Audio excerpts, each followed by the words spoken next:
Welcome to the Real Triathlon Podcast. I'm your host, Garrick Lowen, here with Nicholas Chase and Jackson Laundry.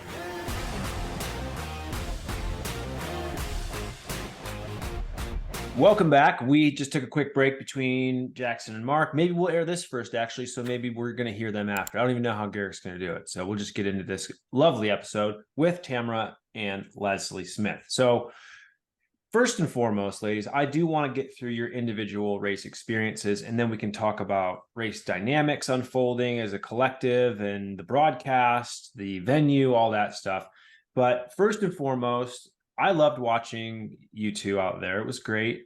The charisma, looking excited. Tamara going down the walkway. It looked like they had already kind of lined up most of the women on the dock, which was kind of different than most, dock starts. Normally they kind of call you out one by one to a certain point, and then everybody else goes. But it seemed like, how did the pontoon draw work for this particular race? Because that's a really interesting dynamic. Well, I'll just chime in. This is Lesley, not Tamara. And I'll just say we did for the PTO US Open last year. It was like that, where a few people got spots ahead of time and then everyone else just filled in the moment. But the way they did it this year is they had, and Tamara let me know, maybe like the top 10 got to first. I mean, basically, I think they just went in order from race numbers, which was also ranking, and said, okay, you get to pick which one you want.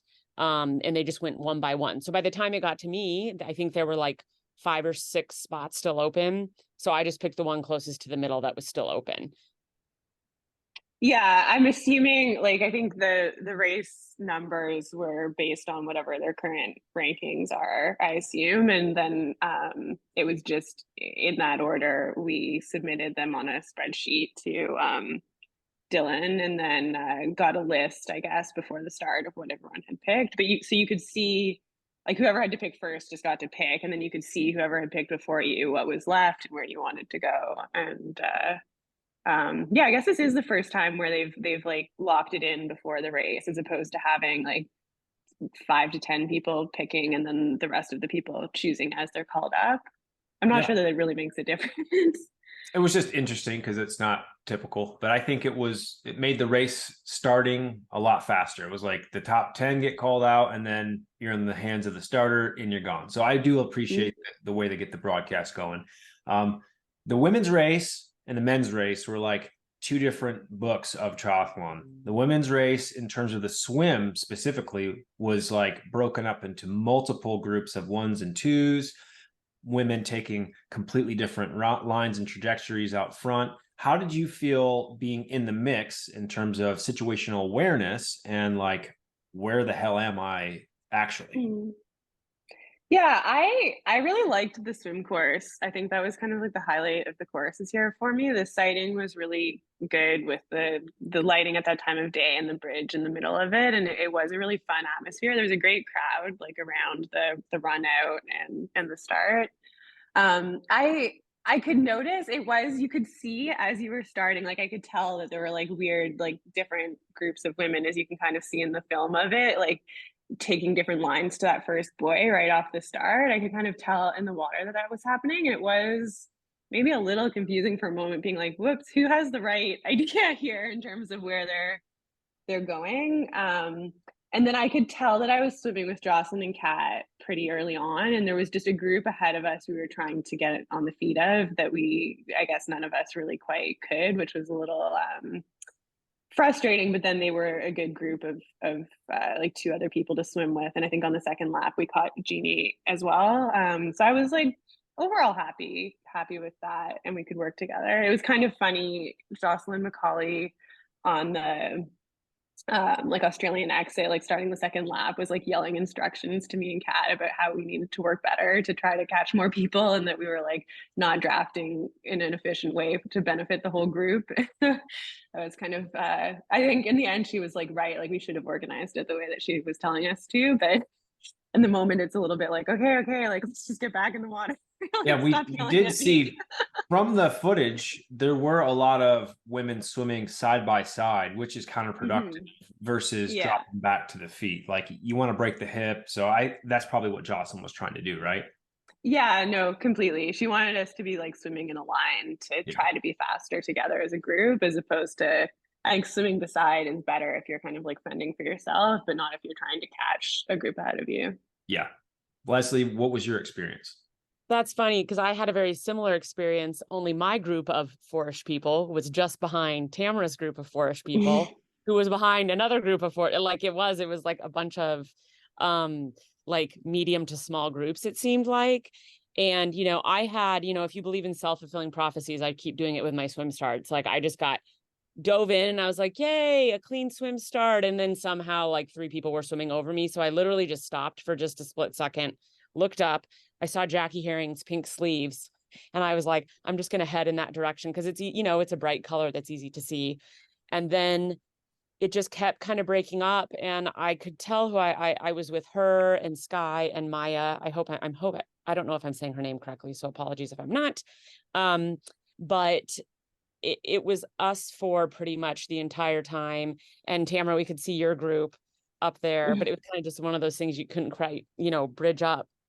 And, kind of similar experience, the run, the run that you did in the middle of the swim was actually the longest one I've done with that type of swim. Yeah, it was So like 1,200 meters, I suspect they were calling it. Yeah, on a slippery carpet. Like carpet Yeah. was pretty slippery. And I was just like, let's go.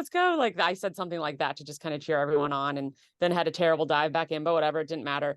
And then the group just kind of stayed, the same group the entire time. So, and then we all, it's funny, as we were getting out and starting to run in transition, we heard them saying, Tamara, all the names that you just said, including yours. So it was kind of nice because you were kind of like, okay. I mean, I was personally I was nothing crazy phenomenal, but I was really happy with it. The swim in general, it was probably the best part of my race. So yeah. So the Aussie exit was a bit of a longer run than normal. Looks like in the men's race, that's where some of the gaps actually were created. With the women's race, it seemed like everything stayed pretty tidy even after that. Maybe the front, Lauren kind of put a little bit more gap into Taylor, but that really became irrelevant into the, towards the end of the bike. So the women's race was very much up in the air outside of, maybe that top 3 or 4 positions, it seemed like. And how was the movement within the bike course? Because obviously we didn't get to see a damn thing of that. If you were outside the top 10, we didn't see anything. So how was that? Yeah. So my bike is what I'm most unhappy with. And I think that's really where I lost like the chance at more of a placing that I would like.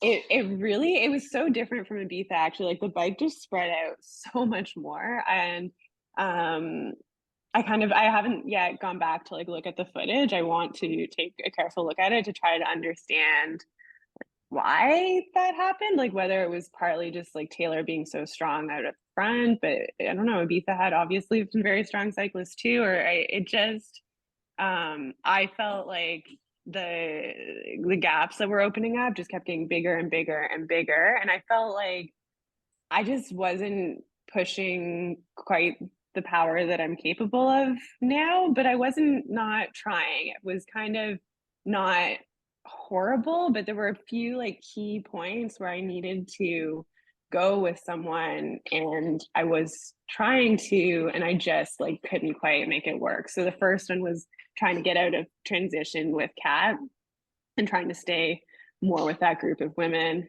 and I just couldn't quite.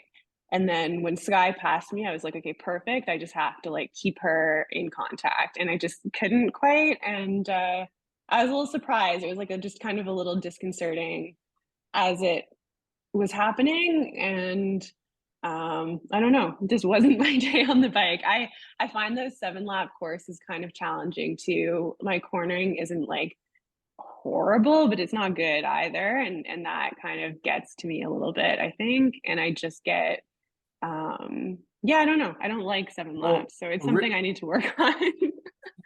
Real quick interjection on that, maybe just a comment even. And this is just what I've noticed over the women's field over the years of watching it race is, the 70.3 distance, that 12 meter is substantially different than 20 meters. And what I've always noticed is some of the best or worst cyclists in women's, there's a huge gap, and that gap changes quite a bit in 70.3 to a point, but then that 12 meter draft range within 70.3 Ironman racing keeps everything a little bit tighter, I believe. And I think the 20-meter draft rule for the women's field, it exposes a lot of the other, aspects of the race that maybe some of the women just didn't have the legs on the day, and that gap is going to grow even larger because that 20-meter rule is significantly less advantageous than 12 meters. So as I thought this, I was wondering if that was maybe why it kind of blew up so much. I hear you on that, but I still, as I said, like I found the dynamics in Ibiza really different, and that was also with the 20-meter difference. So just different legs, different course, that's pretty much. Yeah. And Tamara, maybe I don't know how it was at the European Open, but it, in a way I liked, because on one end we didn't do a U-turn, but it was you wouldn't call it a 180, but it was still technically a U-turn, right? On one end. And then on the other end, it was like a 180 and then a dog leg. That's what everyone was calling it. That were pretty tight. And no matter how good of a, like technically good you are on the bike, you had to slow down pretty significantly. And in a way I kind of liked that because it broke up like a very flat, a little more up on the way up, a little more down, the other way. But it kind of broke up a pretty flat course, which was kind of nice. And then it also allowed you to see, because I ended up by myself, and it was just still nice to be able to see people, be like, oh, okay, the so-and-so isn't that far ahead of me. So in those ways, I appreciated it. But I do agree with Tamara. It's not like I executed super well on those because it was kind of technical at the end of the day. And that is something that I always just think, is there someone out there who can come coach us on that and teach us? Because it just, how many races have I said, oh, if my technical skills were a little better, I need to quit saying that and do something. But I had a similar experience. Well, Lesley, I can promise you when we get our team camp set up for early next season, we will make a couple of days focused on how we're going to make the rest of the camp focused on you overcoming some of these little technical things. I agree. I think there's low-hanging fruit to be had there for even some of the male cyclists were saying that they were putting a lot of time back into the gaps that were opening up just on the straight line stuff. So yeah, cornering and technical skills played a bit of a factor in this race. Now, what about the race ranger aspect? Was that helpful, disadvantageous, or what do you think? I mean, Tamara, Tamara, you go, go Lesley, ahead. go. Okay. Well, I have, the race ranger, that's the first time I've used it. And, just to tell everyone who's listening, it's like pretty much in front of you, there's sensors on everyone's bike, and in front of you, you're looking at the back of the person's bike right in front of you. And if you see a red light, that means you're within the 20 meter. So that's a no-no in theory.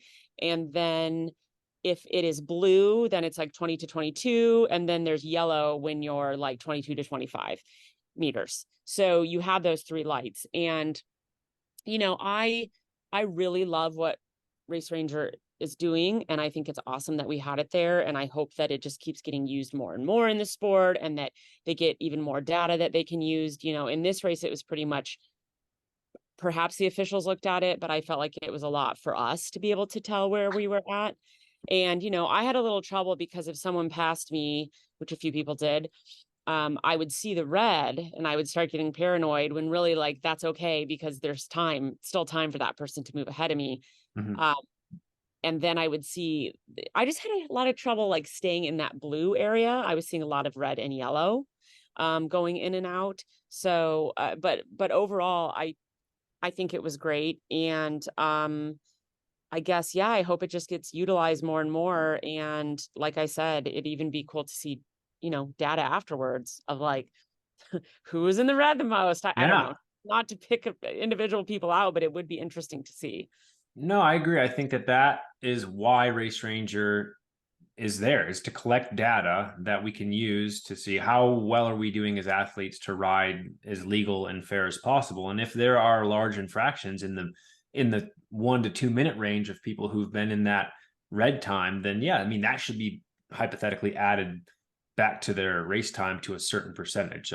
Tamara, go ahead. Your thoughts on? Yeah, no, I mean, pretty similar. We used it in Ibiza as well, and I really like having it as a visual cue rather than just having to sort of rely on like markers on the road or other things to try to gauge the distance. I think it makes that a lot easier for the athletes to have something to help.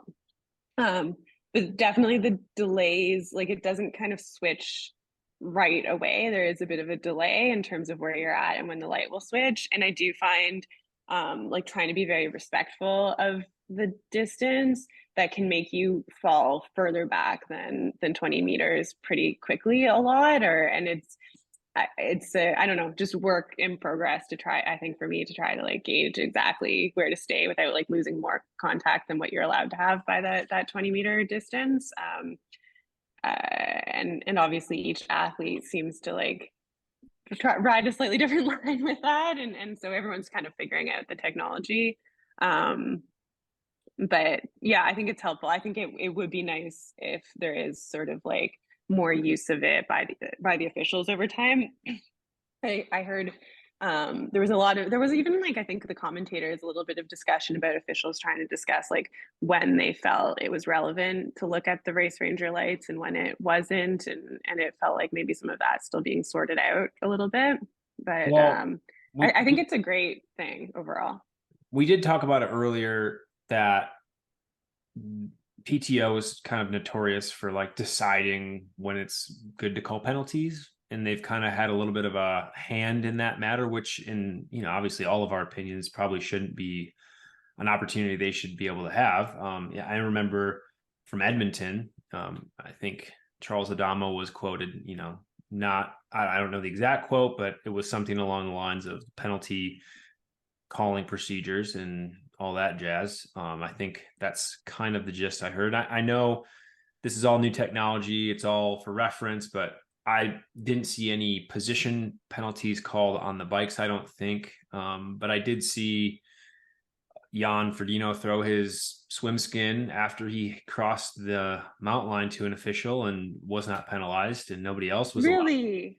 Yeah, nobody else was. That's ridiculous because they were so hardcore with transition penalties for other athletes. Yeah, and then that makes me kind of think. And then Lesley does get a penalty for, crossing the line after dismount, running back, and then dismounting properly, and then leaving a visor outside of the bin. So you got a 30-second penalty for that, Lesley. Yeah, I did. And, I knew we were supposed to put the stuff back in the bin, and I just had race brain and I'm not used to that rule. So, I guess that's what I get. I would hope it was consistent across all athletes. But I felt pretty dumb about that one because they stopped me on the run. And the first thing I said, I go, what did I do? So they were like, we're not sure. And then they heard, they're like, oh, it was a transition. You didn't put all your stuff in the bin. Yeah. And so, you know what? It didn't change the amount of money that I made on a day where I was pretty far back and not having a great day. So it's all good. But I blame race brain, and I felt kind of dumb for that one. Well, you weren't the one who made a mistake. Yeah. And like, I just feel, Lesley, like it shouldn't, whether the penalty affects the outcome or not, should not be a criteria for deciding whether it's a penalty. Right. Like it's quite clear what you can do or not do to get a penalty, and the penalties need to be based on that, not based on like assessments of placing and how it's going to affect that. No, you're right. It needs to be as objective as possible. And I think, that's all I'm going to say about that. Yeah, I don't across the board. I don't know the exact procedure that should have happened with an athlete crossing the dismount line, removing their swim skin and tossing it to somebody on the side. I don't know if that's actually in the fine print of that's. Well, it's clearly not putting everything in your bin. It's not putting but it's not putting everything in your bin. I'm not defending it, but I'm just saying maybe there's an argument to be had. But also like discarding an item on the side of the course purposely could be forced littering. I mean, I don't know. Yeah, I thought about that too. And it's just, it's hard because those in the moment, the race officials are in charge, and I guess no one's perfect, but it's like you can't really do anything about it in the moment. And you just, again, you hope it just becomes, gets more and more objective. Well, for as professional as a sport as we're trying to become, we've seen some pretty big infractions this year in terms of safety, rules being a little bit kind of fluffed in this case, and then in Matt Sharp being disqualified also at a race the weekend or two prior in Mange for having his top unzipped, when there's pictures of people finishing and winning races with their tops unzipped all over the place. So there's a lot of really fine tooth combs that are causing some ripples, especially when it comes to motos and safety. And I think PTO reacted to that pretty well with putting the motos on the outside of the course where there wouldn't be any crossover between them and the athletes. So good on them. There's a lot of positives. You know, there's a lot of good technology. However, when we're going to broadcast a race and we're utilizing technology and we can clearly see athletes who are from an overhead drone view that are not riding within the same gaps as everybody else, because it's, you know, measured by those also those staggered lines in the middle of the street are pretty easy to measure as well. When there's athletes riding that close and nothing's happening, it does throw a bit of shade into your trust into the dynamic. So I hope it gets better. I'm sure it will. We just have to, as a collective of athletes, speak up. I think that's the biggest problem, is everyone's a little too nervous to say anything.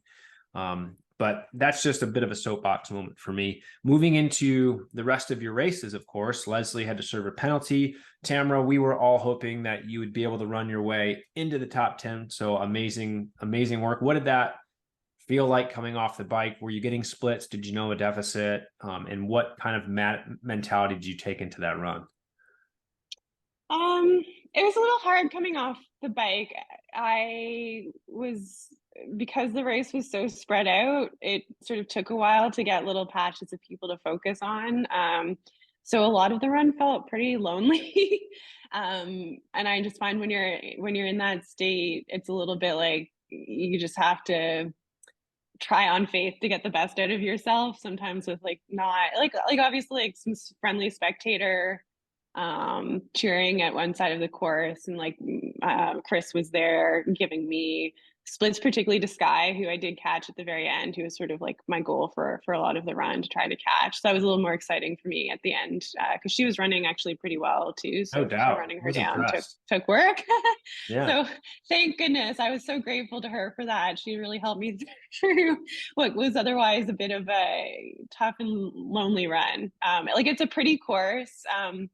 Part of it by the water was really beautiful. A lot of laps. Their lap counter was kind of confusing, so I actually got kind of disoriented at the end. I wasn't sure whether I was on my fourth lap or my final fifth lap for a little bit, because their lap counter showed you how many laps you had done, I guess, and I had kind of expected it to tell you more what lap you were. I don't know. I got a little probably disoriented. how many you had left, probably, is what you were wondering. Yeah. I thought it was kind of supposed to tell you what lap you were starting, but it was telling you what lap you were finishing. Okay. Yeah, that's always a bit of contention. A lot of athletes have had race brain on that occasion.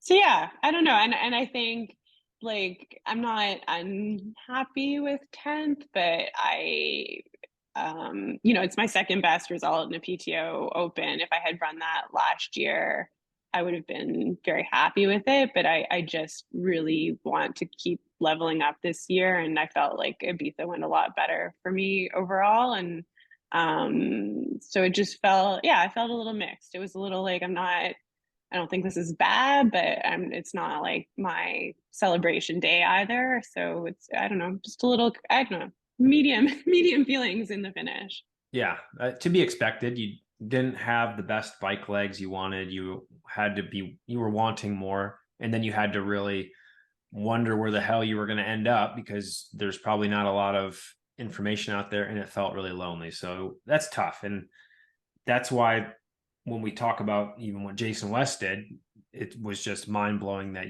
he came from, whatever, outside the top 10 and ran into that. So coming in with the gaps, the gaps for the women's field were even bigger. So running yourself into 10th based off the bike you were not happy with, that's still really respectable. Tough to be happy with it because it wasn't where you should be, but overall, I think that's a great synopsis.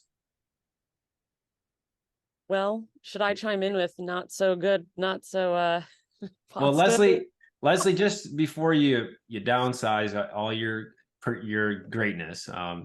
You always have a great attitude, and your run, we always know you're going to fight back hard, even if it's like tooth and nails. So how was it out there? Well, actually for me, I felt better biking you know, on Saturday than I did running. And by the way, everything I'm about to say, I'm just saying relative to myself. Like, I'm not like, I understand like it's close to about the best competition you can get in long course racing. So I'm not going to sit here and be like, oh, I should have gotten this specific place or anything like that. I just wish I would have felt like my normal self. Like, I wish I would have felt as sharp as I did running 2 weeks ago. Mhm. And I'm not going to claim to know what the result would have been, but it would have been better. Mhm. But I would just say, yeah, I felt a little flat. And again, 2 weeks ago also felt better riding. And when I say better, I just mean sharper and snappier. Just, we all know that feeling in our body, the kind of sharp versus flat feeling. But I felt fine, and my watts were fine. And, some pretty, people weren't getting super far ahead of me or anything. And I just started running and I was like, this feels a little off. And, then I kind of started getting the chills off and on when I really thought I executed the nutrition I needed to on the bike, which was really frustrating because once that starts happening, that's kind of at that point in the race hard to really come back from, even though I tried, I did a gel, I tried to get in the Gatorade water. And then I just kind of got to the point where I was like, well, anyone who finishes at this race gets a paycheck, and I'm really appreciative of that. And so I'm just going to keep plugging away. And my left foot went numb. And so that was a new one. And I just, again, I just felt for relative to myself, I honestly, I felt better biking than I did running. And I just wish I would have felt as snappy as I did 2 weeks ago, but that can't always be controlled. You can't control where your body is at that Well, time. two weeks ago, did you feel that snappy at 5, Yes. 6 p.m.?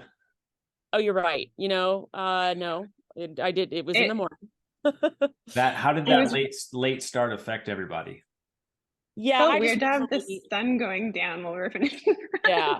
Yeah, it was weird. I just know for me it wasn't a good run, and I was getting the chills and I messed something up and I was getting super dizzy. I have no idea what it was. If it's something that was affecting everyone or me, or I messed up my nutrition somehow in those conditions, I really don't know. I just know that I didn't feel great, but I finished, and yeah, it was cool to be there. So I mean, I don't want to just complain, but I also want to be relatable, because everyone who's done a triathlon or a handful of triathlons has had ones that feel better than others. So Yeah, you got to have the 7 out of 10 rule. At least 7 are okay, and you got 3 that go really well. Then you're having a good career. yep, totally. So So yeah, highlights, but the 4 p.m. start though, that's not traditional, even unless you're doing short course. Now we saw that affect some of the men's field pretty heavily.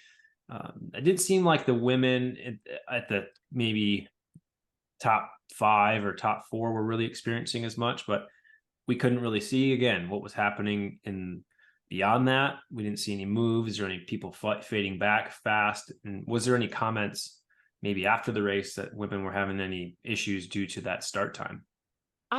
I really don't think so. Like, I didn't really hear anything. I mean, I think everyone just during the day tried to, I know Tamara and I talked before the race, like, I tried to wake up and have like more of an egg centered breakfast and some rice and some things like that. And then I tried to just do, I had coffee again and had my kind of normal breakfast I do before 70.3, but I just had it at like 1:30-ish too.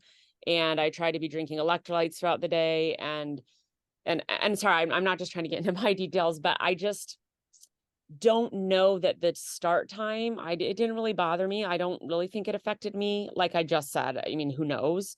But I thought it was kind of a fun little change of Waking up whenever you something new. want, eating It was more. terrible for post-race ice cream though. The ice cream store closed at 10:30 and I wasn't quite finished with doping control by 10:30. So that kind of, ruined my post-race. All right. Every PTO race you do, Tamara, you got to have a pint in the freezer.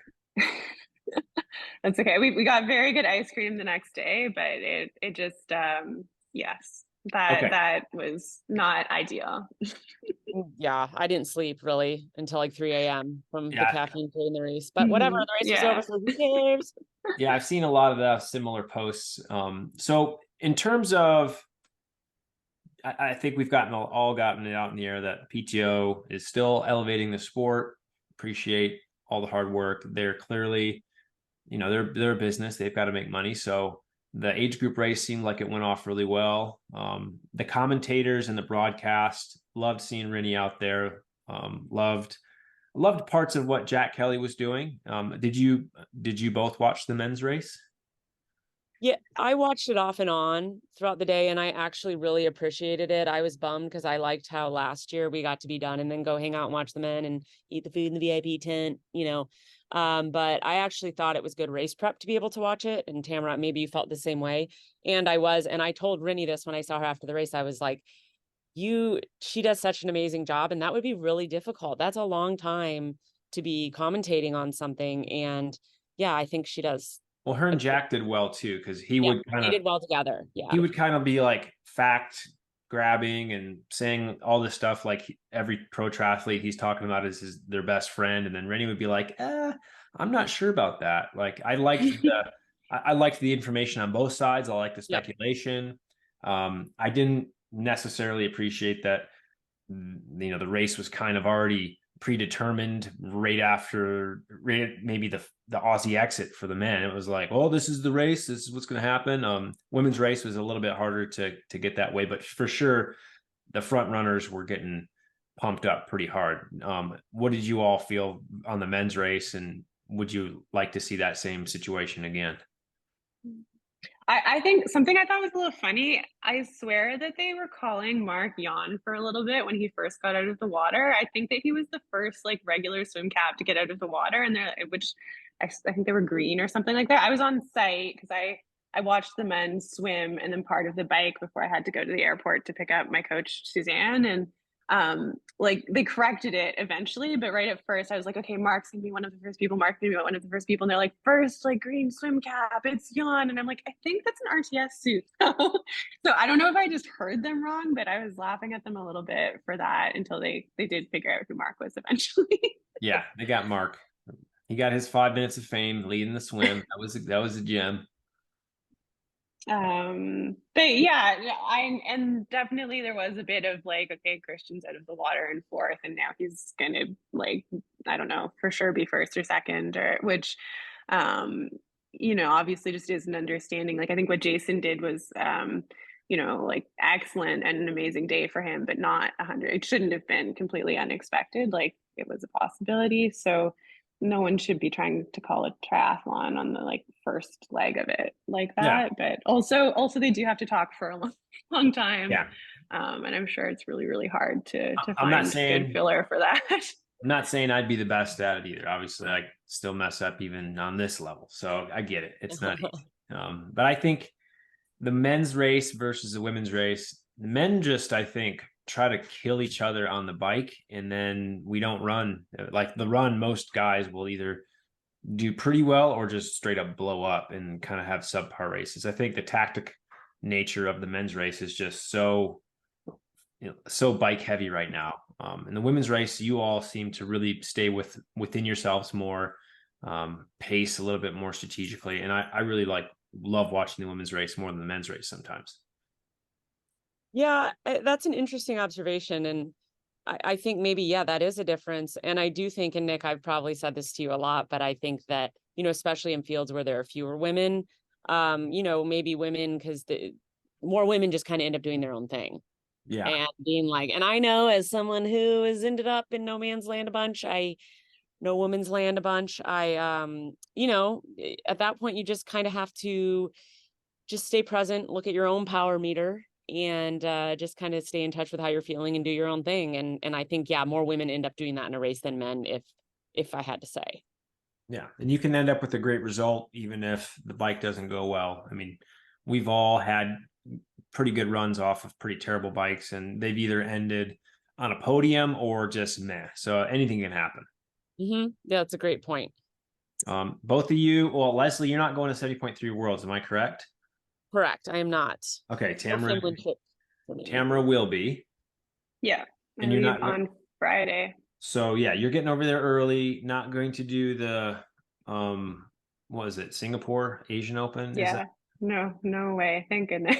Yeah, that race will That would be be a lot.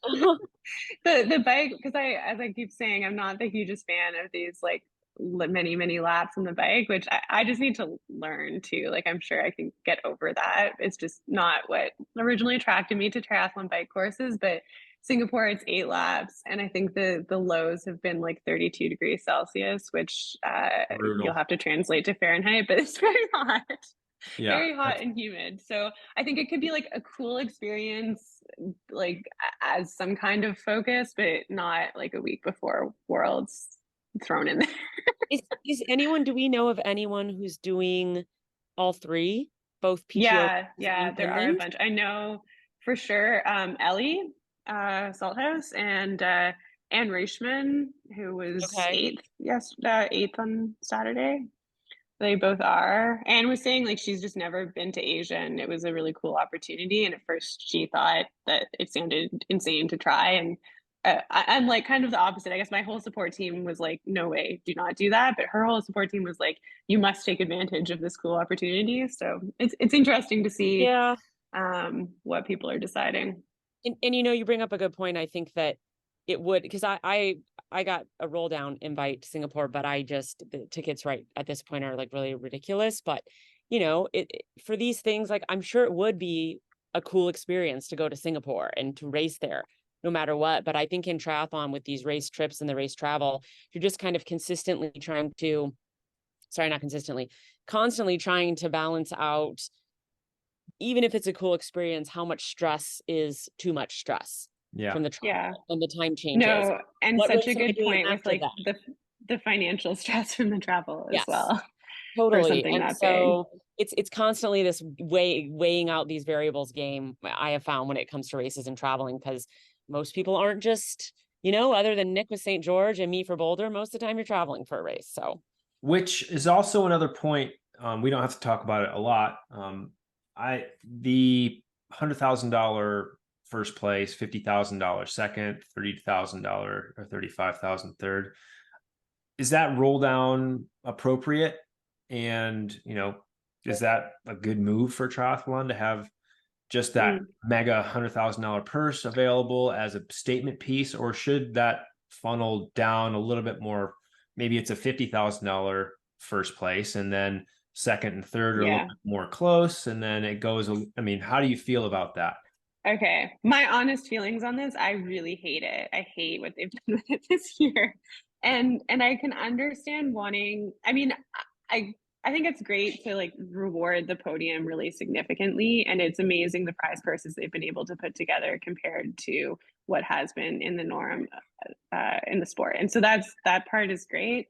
But Leslie and I were sort of talking about it, and we're like, with the cutoffs this year, so having like $50,000 difference between first and second place, I feel like even if they could just make that a little bit more even within the podium, even if they didn't care about the whole rest of the field, and they're like, let's just make this a little bit more I don't know, equitable within the top three. I think the cutoff is too steep, and I'm not sure that that it's worth just being able to make first place sound flashy with $100,000 sounding like a flashy number.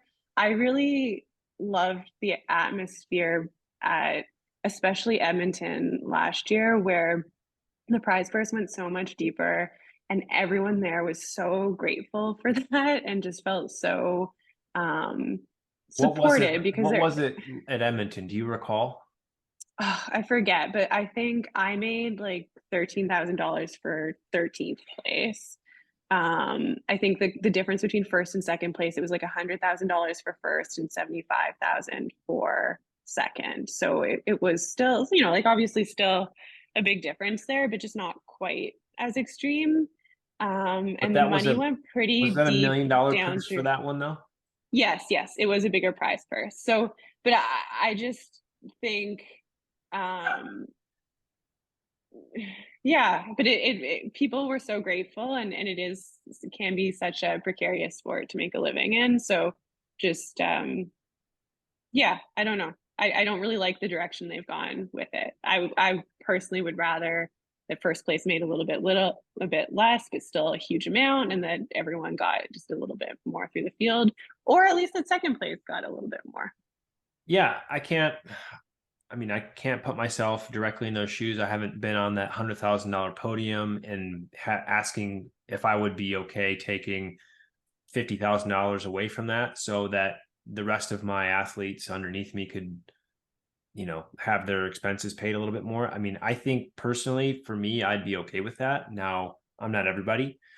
And I know triathlon and triathletes are very tight knit. We all want each other to do well. At the end of the day, I don't think anyone's out to want to see somebody get ruined at all. So, I mean, maybe the PTO is just doing what the PTO said they were going to do and copy a little bit of the prestige of maybe some of the Wimbledons or the tennis kind of business opportunities, and maybe having that $100,000 purse matters that much to them just to be better than Ironman by that huge margin. So I'm not sure the direct impact, but I could just kind of guess that might be why. But it does seem like if the PTO wants to last, and if we want to really have trickle down economics like they've been talking about, then how about you actually trickle down economics and trickle down that front prize purse to the 20th, and maybe 20th gets $5,000. Yeah. And I think too, well, and I was just going to say, Tamara knows, I mean, I generally agree. And, I will say what you both said. I believe PTO has their reasons, and maybe I don't really know those and understand, but they have their reasons for it. And it's a good reason. And I also think that, just PTO being there in general is providing more money in the sport for people. So, all those things being said, to me, I would just say it doesn't quite make sense just because, I mean, it's 50%, second place is not 50% the athlete is first. And I know that's not like really the math that's being done anyways, but I just think it would just make a little more sense to me if, like Tamara said, those top three at least were a little more not even, yeah, but like spread out, like just not quite as sharp. And I don't think our criticism on this point is like, or our feelings are like that it needs to be a major change. It's just like, yeah, totally, little changes would feel very different. I think is kind of my feeling about it anyway. Yep, I agree. So it's not saying that first place shouldn't be like a huge amount, much bigger than everything else. It's just maybe like not quite to that degree.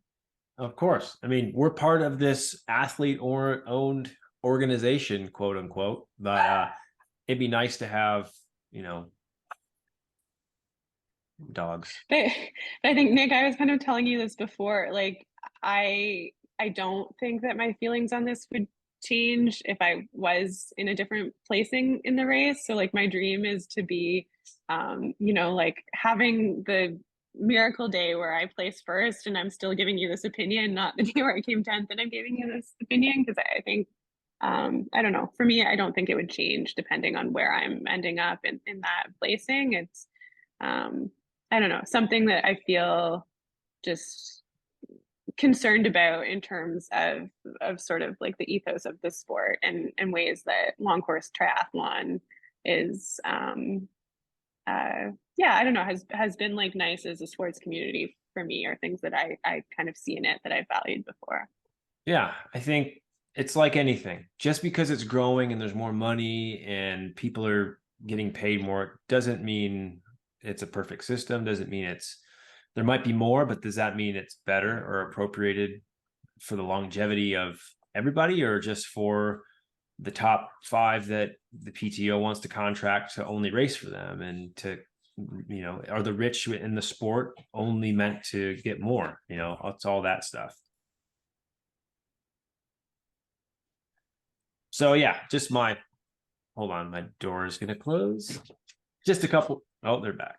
Kids, they just gotta make some noise. But yeah, just my very low level opinions. But thank you for sharing yours as well. I think that we all just want to see triathlon get elevated, but we just want to make sure it's not done at the cost of some of our competitors, or to the misfortune of somebody who just was second place and got $50,000 less. Yes, totally. It'll be interesting to see where everything goes, over the next few years. Yeah, it'll all change, I'm sure. But you got your race schedules coming up next, and overall, I think we're all super stoked. Tamara, we're really going to love to see all your stories and social media content you're going to put together in Finland, right? Right, of course, Nick. Yeah. Actually, I've been thinking I need like a social media break for Finland, but I'm sure that That's fine. isn't what is actually going to happen. I'll have some stuff up there. I think that you'll be inspired so much by your surroundings that you'll just be capturing it. That's what I was just going to say. I think, Tamara, you're going to not be able to help taking some photos and videos, and then I'll just upload That's them. kind of what happened in South Africa for my honeymoon. I remember Nick being like, "You need to post lots of beautiful travel photos," and I was like, "No, I need to just like enjoy my honeymoon." And then I was like, "Beautiful beach," or like whatever in South Africa. So. Yeah. I mean, you all live very individual, unique, amazing stories, and being part of RTS, we want to show everybody. So thank you for all you do. And of course, I think this has pretty much been the episode we were looking for. Your 2 cents on this and that, your experiences, and of course, we look forward to seeing you both on the podium again. Lesley was just on podium. Tamara, we know that Finland's going to be a good course for you. So Yep. Can't wait I to have see how that goes. Yep. Sorry, I didn't mean to interrupt. I was just about to say, so I was agreeing. I think it'll be good for you. Oh, well, thank you. I will see. Tamara, I think it'll be a fun experience. Yeah, you're just too modest to say anything that's going to pump you up too much, and that's fine. We'll do it for you. Okay.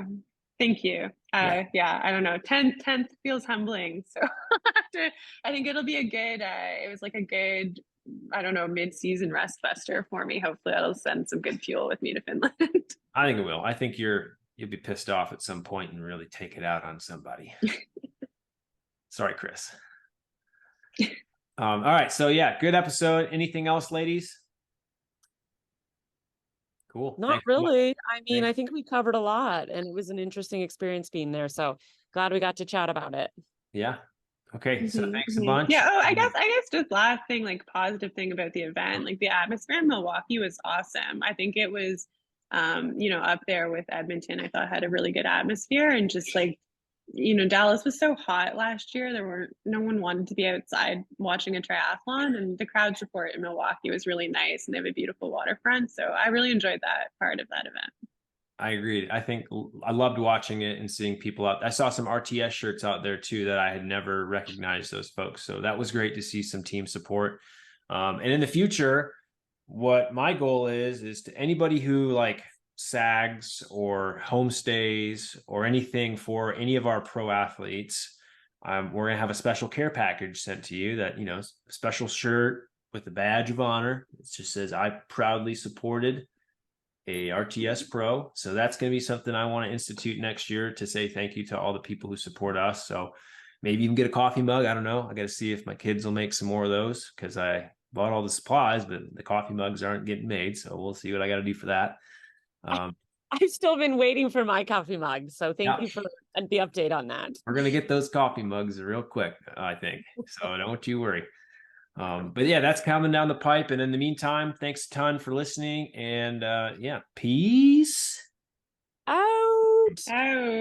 Thanks, Tamara. You nailed it. Welcome back to the Real Triathlon Podcast. And it feels like it's been a while since we've had a really exciting episode that I've actually been stoked to hear about, and also shed a lot of bullshit opinions on. So we've got Mark and Jackson here fresh from the PTO US champs in Milwaukee, Wisconsin. And then they've both flown directly to Front-Ramu in France for altitude training before Finland. So, hey boys, how you doing? Good. Tired, but pretty good. Yeah. Yeah. You just made me feel tired with the energy you just brought there. I just hit a wall like 2 minutes before we started this, and it's hitting me. You have to pick it up. No, we're good. We got a lot of energy. Yeah, come on. I'm still on US time. Jackson beat me by a day here, so I think I'm a little bit better off than him. Look, Mark, a quick bit of advice. If Jackson's ever feeling this way, just pour him a couple glasses of maple syrup. He'll chug her, and then he'll be good to go. Yeah, I know. It's true, actually. Before the race, he almost took all my race nutrition, drinking the maple syrup. Yeah, so really, I wanted to get your your vibes, feelings, thoughts on the PTO US Open and leading into it, how things were going. Mark, if you could just get in frame there, it'd be great. Half your face in frame is so annoying. Thanks, bud. right. Appreciate it. Hey. And it's like whenever I'm on FaceTime, it's like I like the eyes.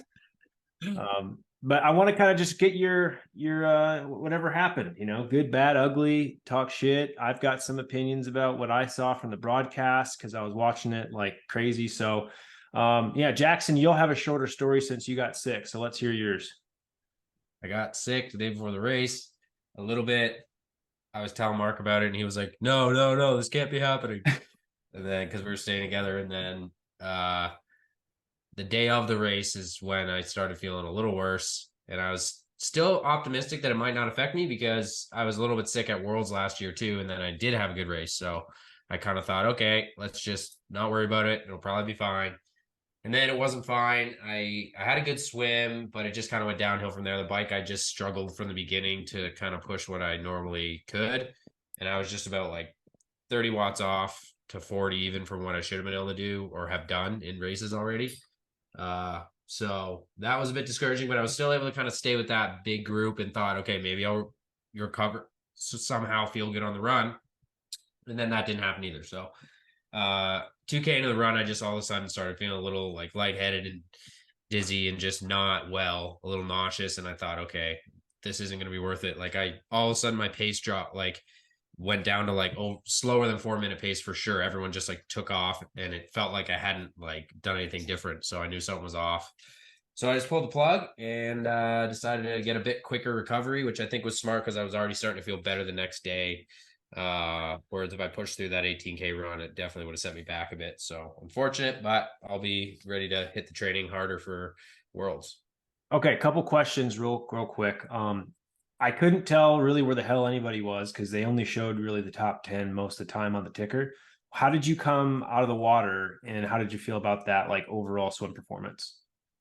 Yeah, I was like in 21st or something place, but it was good because I was kind of like the last guy that was with, in the groups. Like it was in the lead group and then there was a couple smaller groups and I was in the last kind of smaller one before there was another 2-minute gap behind me to like Sam Long and some other dudes. So I was less than 90 seconds from the first person out of the water, which for me is pretty good, especially for a non-wetsuit swim, 2K, with the exit and everything.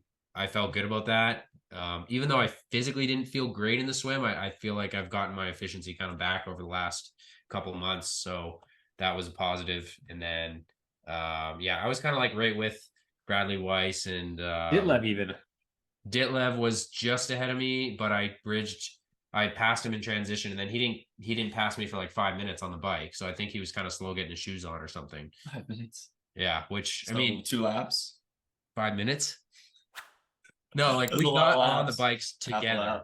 Like considering he outbiked me by like 7 minutes, you would think he would make up the 5 minutes quicker. He didn't lap you though. No, nobody lapped. No, if you got lapped, you're out. I think I was, I don't know if I was 7 minutes back. I think it was only like 5, which was surprising considering I didn't have good power. But I saw Mark out there at some point on lap 2, I think, right? Ask him what he was gonna yell to me. Yeah. Wait, did Mark? So Mark went back, and you were working your way up. Mark was going back very quickly. Did you cross? Actually, no, everyone was going forward, and I was just staying the same. That's better. I like that. I told him before the race, if I passed him, I was gonna yell, "What is this, amateur hour?" Oh God. I was gonna, but I could tell he was struggling, and like I was even struggling.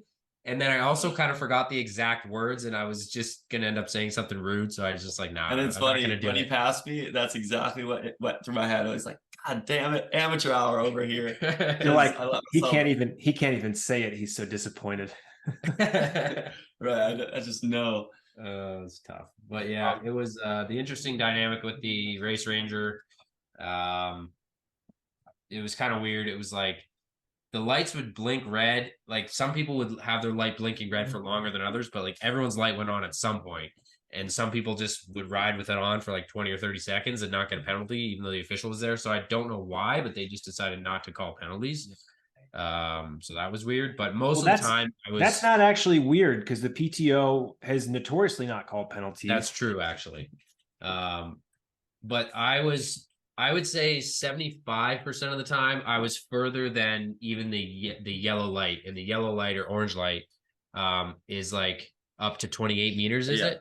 So I was most of the time I was 30 meters or more, just because of the way the yo-yo effect happens. Like I didn't want to be surging so much, so I was kind of not really getting much of a benefit. But the times where I was closer, then yeah, it was a bit of a benefit for sure. Because I was like 10th in the group. Our group was very big for a while. Yeah. Okay. So Jackson, you had Mont Tremblant get canceled. You had a frustrating rebound after that because you're like, I'm not able to race forever. My next race is a month out. Then you went to the cottage, got some good training, and then lo and behold, again, got a little bit duped because you got sick. We've had that happen, a couple times in our travels together. So unfortunate, but now, I mean, I think you've always been the 70.3 world's focus. Like you've always wanted to win that race real hard. I know that for sure. So what does this tell you about that preparation? Yeah, I think I'm feeling surprisingly good. Like I still have a bit of congestion, but that's clearing up and getting used to the time zone here. But yeah, I mean, I'm up in Fort Ramon now here. That's where we're at, and for 2.5 weeks. And I've always raced super well off altitude. And like you said, right at the start of the year, I knew the 70.3 Worlds was like my absolute A race. And then obviously PTO US Open was kind of the second, A- race, and I was going to try to get even better after that. So I think I'm on track for that. And if anything, getting a little bit of the bad luck out of the way maybe is good. Yeah. If for that, and just being able, like my legs weren't smashed at all. I've been already recovered in that regard. So that helps kick off this training a little bit quicker. Awesome. Now, is Singapore between worlds? Yeah, Singapore's in 2 weeks. Oh my gosh. So summer, Well, less than 2 weeks. so even Blumenfeld's doing US Open, Singapore, or Paris test event, and the Paris test event, and then that Sunday is Singapore. So Friday, Sunday for him, and then back to Finland for Worlds the week right after it.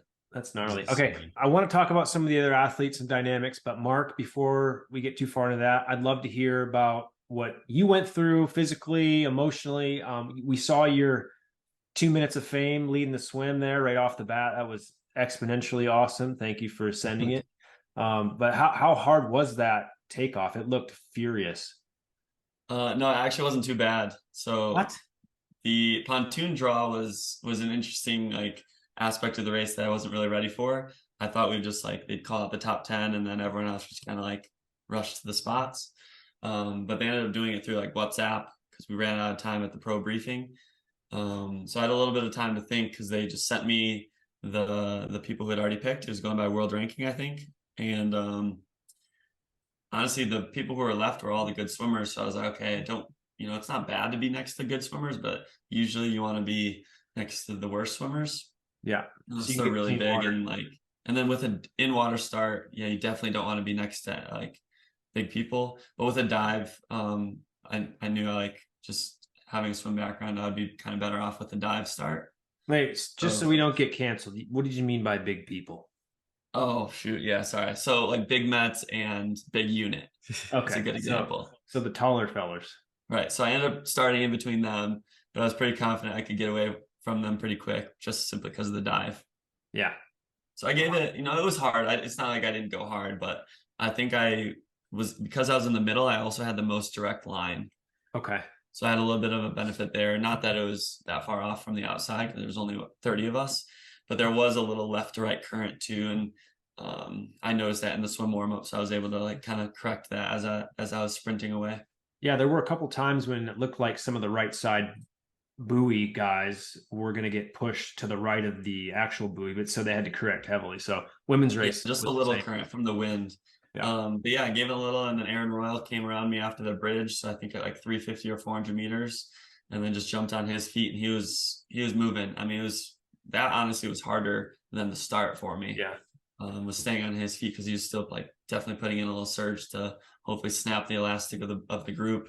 And it finally did when we came and did the Aussie exit and dove back in. It was pretty clearly a group of 7 or 8, I think, with like Christian and Jan on the back of that. So that would have been cool if we didn't have them, but it was nice to actually have separation. Where like coming off of 70.3 Oregon, it was a 16-minute swim with a minute and a half or whatever between everyone. Yeah. So the swim dynamics played out pretty much like, Yeah, as expected, definitely. best swimmers got away, snapped the elastic, and then our knowledge feller of the day, Jack Kelly, during the broadcast just kept saying how the whole front group lacked biking firepower. Yeah, they were talking about that a lot, didn't they? Yeah, They're even talking though about Blumenfeld and Jan were there. I mean, Yep. So I don't know what they're saying because those guys stayed out front the whole time, I think.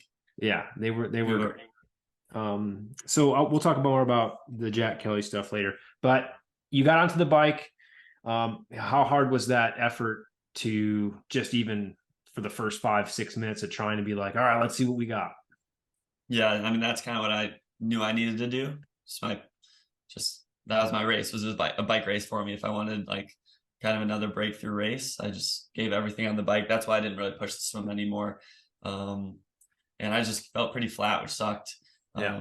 But my power was, I mean, stages, reads a little high, but it was 295, I think.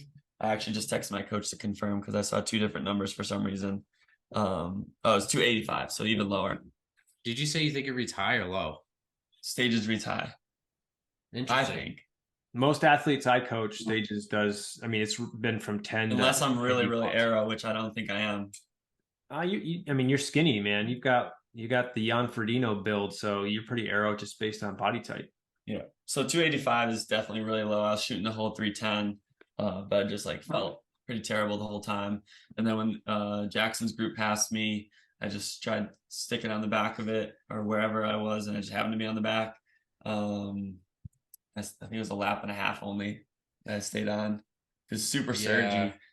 And then then I was just praying for the end of the bike, staying as focused as I possibly could, not give up hope on any like decent result. That was kind of what I was focusing on. And you did pull out a pretty decent result still. Well, yeah, let's get to the run in a second. But was that bike course and that little quote unquote technical section, was that anything to scoff about? I mean, it looked like guys were making up time in the corners by taking them aggressively. And was that bike course just really a drag because it was kind of boring? I mean, it was nice you could get out of the saddle and out of TT position. Not really out of the saddle, but out of TT position at least like twice for those U-turns and coming through transition. Mhm. I wouldn't really call it like super technical because they were just dead U-turns.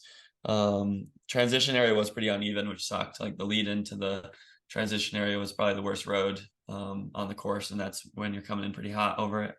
Did they tell you guys that the transition area was like bunch up? It's fine to, it's just get through safely. Don't worry about race They range. didn't tell us that, but They didn't say that, but then they told the women that. Yeah. Yeah. It was kind of interesting because even though the technical section wasn't that technical, it was like right before a downhill. So the front guys were getting to the downhill. So it was just like pulling everything forward, and the people at the back were really having to sprint to get on. So usually I would get dropped there and then just like work my way back in on the flat section. So that was kind of like part of why I was so far. I was barely ever even close to 20 meters. But yeah, it definitely at least made it so there was something that could kind of split the groups up. And I think that's where, when the splits did happen, it was usually there or after like the transition situation. Yeah, it was a headwind on the way out on the course too. So yeah, headwind, tailwind section. Yeah, weird on the women's race. That's where Taylor was making up good time too. And I think the tailwind just kind of nullified any attack that she was having on the back side. So that headwind tailwind would have gotten really effing annoying on lap 5 or 6. Yeah. And the roads were okay. I wouldn't say great, but not like terrible. I mean, my gooch kind of hurts a lot, but that was more because of the brand new suit. Gooch, it was man, a great suit, but I just didn't like. Usually, I try to wash it once. Oh yeah, you're right. It's anytime I've always had a brand new suit, the first wash clears away a little bit the abrasiveness of the chamois. Oh yeah, and it was abrasive. Yeah, nice. Got to get that new logo out there though. So good job. Yeah, new logos out there. Lumi Consulting. Yeah. Yeah, done with the bike. Get rid of that. Let's stop talking about that. Get to the run. Yeah. You ran 4th fastest, Mark. You had a great run. Wait, was I actually 4th fastest? That's what Red. Someone fourth told me, or fifth or someone told me something. 7. Who? Well, I there don't was know. like 5 or 6 of you guys at least that all ran between 101 to 102. Yeah. More, I think. Okay. There was like 7 or 8. So I'll take it. I And mean, how and mind blowing, like then there's a 53. Someone yeah, it's an outlier. It was You just the take craziest thing is like Jason bike. West got off the bike or started the run behind me. Yeah. Like and I was, whatever. I wasn't like totally out of the race after the bike, but I was not in contention to like, have a really good day or anything. And then I kind of dropped out. And as he like lapped me when I was walking back, he was on his 3rd lap and he was already in 4th or 5th. Yeah, it was insane. He just blew through that field like so I was more fast. surprised with his biking because he had the mechanical. He stopped. Yeah, I we saw all that. passed him. We all passed him, and then he latches onto Lionel and bikes with Lionel for the last 5 laps. Wow, incredible, Somehow. incredible day for Jason. I think that the reason why he did move up so many places all at once was there was like a group of 5 or 6 guys just all within like 10 seconds for quite a while. On the run and bike, I guess. On the run mainly, because you Yeah. could see it even I think someone posted like the run club or whatever. There was like 7 dudes all together in the first. That would have been nice to be part of. Yeah. Yeah. So Mark, your run, it brought you back up to 16th. So you moved up quite a bit, right? Yeah, I didn't hear any time splits getting off the bike. So kind of what I did, just like what I did in Oregon, I just sent it like I had nothing to lose and was just going as hard as I could. And honestly, I didn't feel that good either. I had like some weird things going on with that 4 p.m. start. Yeah. And then I wasn't able to pee. And if anyone knows, like if you're not able to pee on the bike, it's kind of hard to pee while you're running. Yeah. But the crowds were unreal. And I had like over a dozen family members and good friends there, people who'd never seen me race before out cheering. So yeah, the fans and the support was unreal. So I had to keep pushing. Yeah, it looked like the men's race was just like every other PTO race. It's just like brutal. Everyone's blowing on their load, and it's just a matter of who can hold on. And I mean, the dynamics couldn't be more different between the men and women. Yeah, true. Complete. So many different leaders or people moving back. But yeah, I heard a lot of people, like my friends were giving me updates. Like, hey, so-and-so's walking. So that was a good motivator. They didn't tell me Jackson was walking. When I saw Jackson, he actually was cheering me on. So that's a great teammate right there. You're like, I knew. Are you still racing? I had already relegated myself to either just running kind of easy or like DNFing. So I was kind of waiting for Mark and I was like, all right, let's see how close he is. And you weren't that far behind. You're a few minutes back to start the ride probably. But then I knew you'd catch a lot of guys because especially when so many guys start together, like half them are running way too hard because they're just trying to run with the other guys. And I knew you'd catch a bunch. So I think you did pass like 6, 7 guys. I ended up getting off the bike last because Trevor had the controversial lap out rule by the USAT officials because he technically shouldn't have been taken off. Because PTO told us like as long as you don't actually get lapped, you're fine. So what were they lapping him based off of? I don't know, getting close or something, or there was a miscommunication. We should get the details from Trevor, but yeah, I ended up getting off last, so 25th, 26th, and running into 16th. Nice. Yeah, so that's you were great. behind Big Mets. I was behind. Yeah, Big Mets was the first person I passed. Nice. Yeah. So that's that. I mean, there's been some weird controversy. Matt Sharp getting DQ'd for his top undone, and now Trevor Foley getting lapped out when he wasn't lapped out. There's just a lot of weird isms going on within the sport. No penalty for whoever took their swim skin off. After official threw it to the official. I mean, I thought that would have been a penalty for sure. And then Lesley gets a penalty for not putting something in her bin. Yeah, Jan was able to throw his to an official and doesn't get a penalty. Like a lot of weird really stuff. weird. I do have a video of Lesley just absolutely cruising through the dismount line, but she turned around, pulled a Yui, and then like undid it. I guess like undid the penalty. So then she like turned around, dismounted, and then so it was a dismount penalty. It wasn't no. Hers was a.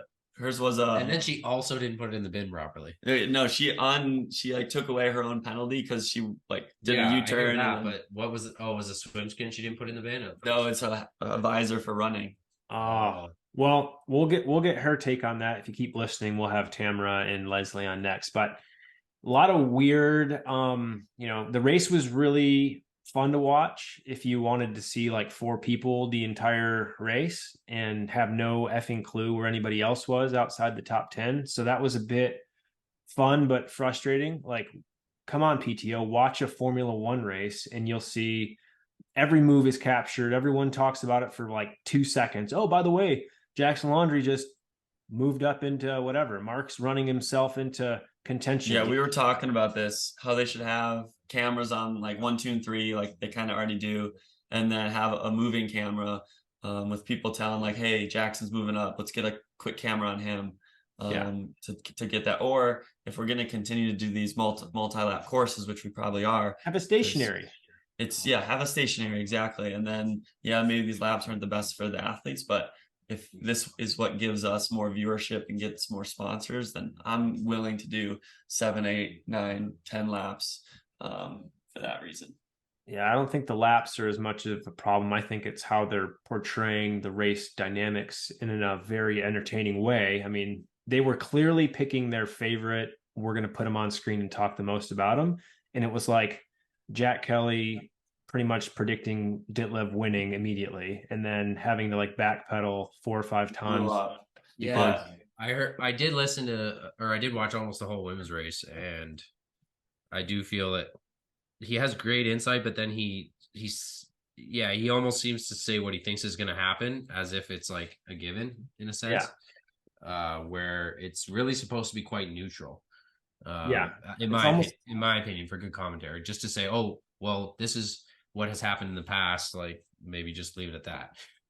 Yeah, I did appreciate some of his insight, since he does know some of the athletes better than others about, well, he will be doing this right now. He'll be feeling this. Like, it's good to kind of tell your audience how gritty it is out there. But to a point, it's like you're making it seem like you're tapping into their mind right then and there, bud. And maybe you don't really know what you're talking about. So they should mic us up, actually. That'd be sick. I mean, they can do that, like, you're does it in transition. Exactly.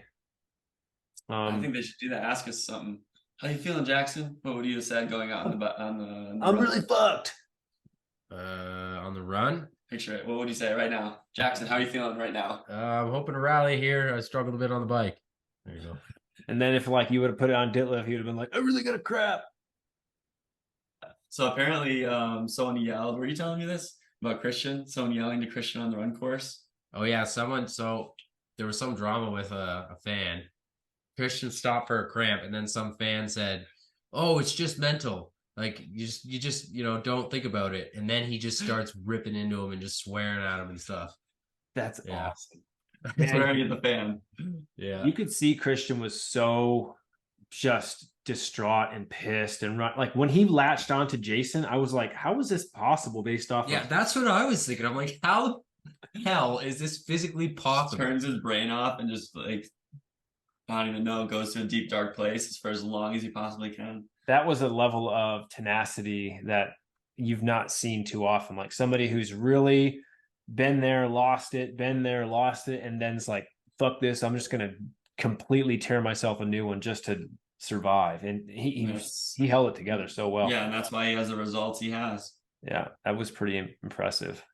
So yeah, what else in your minds, based off what you heard or what you knew, kind of stood out on the day?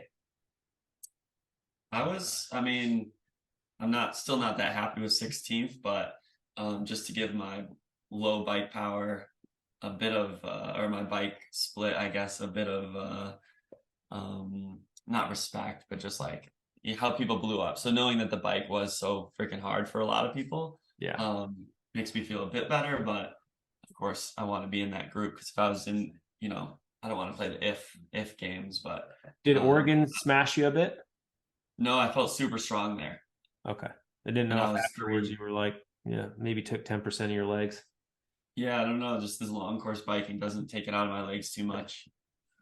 Okay. I think just as like someone who did the race and talked to people after and stuff, how like hard it is to bike right at the front now is insane. Yeah. But it's actually insane. Like nobody's really running well off that. So I just unless you're Jan. Well, I mean, he didn't really run that well though. Like he won, he did it better than anyone else, and of course it was an awesome performance. But he biked so hard, that's like 325 per K for 18K in good conditions. It wasn't hot on the run. It's like he's run a 107 or whatever for a half. You know, 106. Yeah, so like it's good, still good. It's just my point is I really kind of thought after the race, like it was a pretty unfortunate missed opportunity where like if I had felt good, I mean, I could say that a million times. If you just look at the bike runs I've been able to do all year, that would be very competitive and like very likely well into the top 10. And so if you're just able to be consistent throughout the day, you actually have a good opportunity in these races because everyone's absolutely going for broke, trying to make the podium. And, you know, a lot of guys make the podium who actually just put it together a consistent day and they start way behind like Jason did. So like even on paper with the start of that run, like there's a bunch of guys who could have run fast enough that Jason wouldn't have caught him, but only one of them was in the good enough shape to do it. Yeah. We were talking about Sam Apple, right? That's a great race. Oh yeah, he had a freaking great day for him. He like before the race, he was talking himself down so hard. He was like, "Oh, I'm not in good shape for this. I haven't tapered. I found out 2 days ago all this stuff," and he was just kind of like, "I'm just here for fun, more or less." And then he comes 10th. So shout out to Sam. That was good. So that's an example of he probably really raced conservatively, knowing he's not in perfect shape for it, and then just had a consistent day and came 10th. Yeah, I think David McNamee 7th was a good day for him. I thought. I don't even know what that is. What? He's like one of the fastest runners like He's around. been third at Kona twice. David McMahon? McNamee. Brent McMahon? Brent McMahon. McMahon? Yeah. Mahone. Okay. So we got the good recap from you fellas. So before we sign off, you watched the women's race in person or did you watch broadcast? Broadcast because I was on the plane. You watched it in person and on the broadcast. How'd you I feel? had 6 teammates there. Oh, sorry. No, I just wondering how you felt. About it? Yeah. I mean, I thought it played out exactly how it was going to on paper, besides how Taylor Knibb really didn't have as big of a gap. But I think, everyone underestimates her run abilities. So she held off Ashley. Yeah, she ran so well. I mean, I was really, because Tamara and Lesley were there. They're also good runners. I was wondering what Tamara was going to be able to do, but man, they must have been biking. I mean, I don't know if Tamara just had a subpar swim, so she was out really bad, or I can't wait to hear her. Yeah, I'm curious to hear what Tamara thought of her swim. I was able to catch up with Tamara a lot after the race. I stayed there till like 10 o'clock. I think there was 4 or 5 girls who like couldn't pee. So I was there with like Ellie and Zach, her boyfriend, husband, just shooting the shit while they're trying to pee. And then, so for the drug testing, not for weird reasons. Yes. Thank you. Yeah, no golden showers until after 10. Thanks for the clarification. Yeah, you're welcome. But no, I'm curious to hear that. And who is this girl who she biked really well, like 10 seconds slower than Taylor? Yeah. Start with a B. You know, I'm looking it up right now. Lucy. Lucy Brom. Bagram. Byram. Yeah, incredible performance there too. And then the men's race too. What was that gentleman who was 4th? Marquardt? What's the guy? Matthew Marquardt. Yeah. I mean, Jack Kelly was really pumping that fella up. Like, he will run himself into the ground. He'll kill himself. It's crazy. Yeah. And he said he had a 100-mile fundraiser ride today. Oh wow. So he drove 13 hours and did 100 miles. But he's we've been seeing it this year.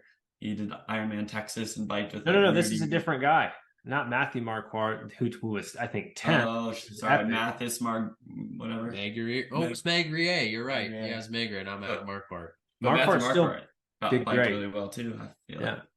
So women's race was really fun to watch. I watched the women's race like on the airplane the whole time with free Delta Wi-Fi. Thank you, Delta. That was legit. And it actually didn't cut out. So that made my 4-hour flight totally taken care of. Like, that was great. How'd you You were feel coming about? home from your family time? No, we put the kids somewhere else and just we try to sit separately throughout the plane so we don't have to look at each other. I'm just kidding. But for real, I was gonna mention something. Now I can't quite remember. So I'll come back to that when I remember it. So you're in how do you officially say where you are right now? Because I mess it up every time. Joe Skipper's right next to us. It's Font Romo. How do you say it? Font Romo. Font Remo, I think. Can you say it one more time? Font Remo. All right, that's Font the Joe, Remo. No, the it's Joe Font. Skipper It's cameo. not Font. Perfect. These guys don't know how to speak. Font Romeo. Somehow, somewhat in French. So what's the general game plan? Is Are you internet connection? oh, I can see you guys and hear you just fine. All right, we're back. What was your Um, question? So are you two going to be syncing up training much, or is it going to be kind of you, Joe, Jackson all together with some of his crew? What's that looking like? We haven't really figured that out yet. I feel like Oh. tomorrow we might kind of be doing. I don't know if I can handle Joe's work. Joe, do you want to come in here and give us a lowdown on what the camp is? You don't leave, Mark. You got to stay here. Joe, you sit here. Mark, you have to stand. Mark, sit on Joe's lap. Yeah, so tomorrow looking to do a decent bike ride with some intervals. And then maybe, I was just talking to John a second ago, doing an easier run tomorrow and a hard swim. You were saying about doing, or Jackson was saying about doing a harder run on Wednesday, and that could work out better. Yeah, I in the could be morning up for before that because I don't smash myself too much tomorrow. Yeah, so probably doing a harder ride with some intervals, easier run, and then a decent swim session, like a threshold run. I think there's a few of us that are up for doing that, like me, John. You said you were up for it, didn't you? Mark I think will Griff is. go our threshold at his moderate pace. Yeah. Yep. I'll do the run and the swim. It sounds like this is the first time I heard the plan, and I'm just still recovering a bit. So Try not to hold us back then in the water. yeah, hopefully I'll be able to keep up with them. So are you going to have full on camera crew and all kinds of enthusiasm and antics going on for this camp? Not really. Like Griff, one of the guys here, he's got a GoPro and he's getting bits and bobs. But that's basically it, just like home video style, like not professional stuff like that. But we posted one up on YouTube the other day, and people sounded like they really liked it because it gives a good insight, and it's more, you can really see what you're doing rather than like, fancy cinematography, but all like fancy and stuff like that, where it's more, business like and down to earth. Yeah, I don't think you need all the crazy high end stuff, even a gimbal. Even like if you have got good audio and decent lighting, you can make any type of video interesting. And plus, you cats are going to make it fun no matter what. That's right. Yeah, and we've got a decent group. I think like the roads out here as well are absolutely awesome for doing intervals on. Like tomorrow we can do a nice climb. It takes about an hour to ride up it. Oh, nice. Yeah. I can ride up for a while. It's the down that I'm... You'll like that then. Then there's only that short downhill, 3 or 4K, and then a bit undulating. These guys are freaking insane on the descents, man. It's ridiculous. Yeah, They got a KOM into a headwind on a popular descent in Europe. That makes no sense. That's epic. Gee, you're gonna have to. Was it you, Griff? Yeah, Griff got Griff it. got it. Griff's loving it. He was a pro cyclist. He was a pro cyclist until what, 2 years ago? Last year. So he's still got the remnants. That's epic. I don't think that'll ever leave. You have to take some notes, Jackson, because I know you're going to get the jittery. Well, we tightened my headset today after the ride, and I feel like that's going to make quite a bit of difference because it was wobbling all over. Yeah, just riding around with a loose headset. Jackson could end up having some lonely rides otherwise, because at least just try to keep up with Mark. Well, Nick knows my handling isn't that the best right now. Yeah, I mean, Mark's got to step up his handling for Super League, so just teach him everything you can, fellas. So you are gonna. Here's what's gonna happen. You're gonna try your best to keep as close to these guys as you can, and then I'm just gonna try to keep you in my sight, and then I won't get lost. Mark would have liked the chain gang what we did then on the start of the ride on Sunday, because it was like 65 kilometers to the start of the climb in Andorra. It was like the first 6K was probably down like a decent descent, and then after that it was like 1% gradient for like 50K. Yeah, we pacelined it. Yeah, 65 kilometers in an hour and 19, and it had some like uphills as well, but obviously it was net downhill. But that was like really fun. It's really nice here. The weather's great so far. Yeah, it's the first time Jackson's been out of the country. Yeah, I've never left Canada ever. It's all these races are just fake news. Wait, you've never raced in Europe yet, Jackson? Yeah, I have. I know. I'm just What are kidding. you talking about? I know. I was just. Where do you think I got this freaking being scared of descents from in the first This place. boomerang on his shoulder. Yeah. Yeah. No, it's what he would like to have between his legs. That's why it's a good reference. It's a little thin. You know? Thin in length is okay. Yeah. Twizzler. All right. Well, thanks to you guys. We'll keep checking in. Maybe we'll do like 70.3 Worlds kind of lead in and talk about all the bullshit you guys have been doing and having fun. Yeah, next week we'll be like talking about all the shit we've done. That's awesome. Yeah. Or not. We'll see. And then please, I would love a recap. Joe, this will be some homework. Just let me know what you think of Jackson's diet after this camp. I want you to see, and I want to hear what you think about it. Just We've all been eating the same We've stuff. all been so eating far. the same stuff so far. well, it's going to change. It's going to get different, I think. I'd like to hear about it, but just saying, it doesn't have to be good. All bad. right, so just take note. Just look out for any dodgy stuff. Yeah, if you're like, Dodgy? man, that's no, like eating Not- straight sugar is what he means. Really? Yeah, Straight Oh, sugar. Oh, there's like, some man, I candy can't in believe here. he's fucking eating that. I can't believe how he exists off this stuff. Like, that's what I want to hear. No, Joe eats candy. Here you go. I did have a couple earlier. Yeah, I don't normally eat these, to be fair. Like, See, this is but it's the rare. quantity of candy and crap. That's what I remember we got those another time. Isn't that the same container? No, it's definitely not what you picked. These are like 21 happy days, it says. Oh, This is what Lewis gave as a bit of a bonus to us because he lost poker yesterday, and I gave him his €5 back, and he gave me a load of sweets instead. Oh, that's good. All right. Joe's a poker shark, so Jackson had a bit of a rough game in the poker, didn't he, yesterday? Like, what were you Well, got, no, first it or was a second start. out?